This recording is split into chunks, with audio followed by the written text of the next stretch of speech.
She spoke as if it was trivial, as though I was the one creating a problem where none existed. "You're overreacting." "Don't be so jealous," she said with a soft, mocking tone that cut through the thick silence of our living room like a knife. Her words carried a smugness, an unspoken belief that she had already won. I didn't respond right away. I sat there, feeling the crushing weight of her betrayal settle over me like a heavy storm cloud. But beneath my calm expression, something darker stirred, a slow-burning rage that was growing with each breath. I finally spoke, my voice steady but cold. "I won't play games with Ken for my own wife. If he lays a hand on you again, I'll put a bullet through his crotch."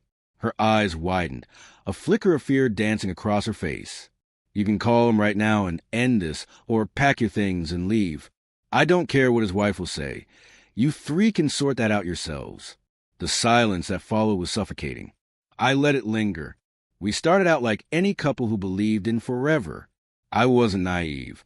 I knew relationships required trust, sacrifice, effort, and I gave her all of it. I loved her with a loyalty that seeped into every part of my life. The quiet mornings sipping coffee together, the late-night movie marathons, the whispered promises we once treated like sacred vows. But cracks had begun to spread beneath the surface long before I saw them.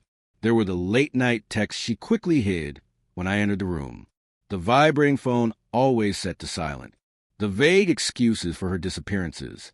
I told myself I was being paranoid, until I saw the truth laid bare on her phone. Ken, he wasn't just a name. He was the proof I could no longer deny. My hands trembled as I scrolled through their intimate conversations, messages soaked with deceit and cruelty. She wasn't just cheating. She was mocking me behind my back. That night I couldn't sleep. The pain twisted inside me, merging with my growing fury. But I knew one thing. This would not end with me being the victim. Not this time. I didn't confront her immediately.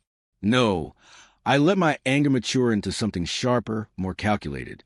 I observed. I gathered evidence. Every conversation, every secret meeting, every compromising message, documented with precision. I mapped out Ken's routines, tracked her rendezvous, recorded phone calls and secret whispers. Quietly, I moved money into accounts she couldn't touch. I secured assets, consulted with a lawyer who understood discretion and how to navigate betrayal.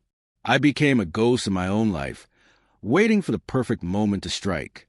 When that day came, the tension was so thick you could taste it.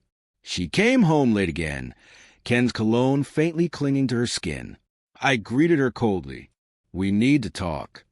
Her face stiffened as she realized the game was up. I laid everything out, every text, every recording, every financial maneuver. She tried to spin the story, twist the facts, but I held control, speaking with an unsettling calm that left her no room to maneuver. Finally, I laid down the final demand. "You'll call Ken right now and end this, or you'll leave tonight. There's no third option." Her eyes darted, desperate for an escape. I offered none. The true collapse came when Ken, arrogant as always, showed up uninvited.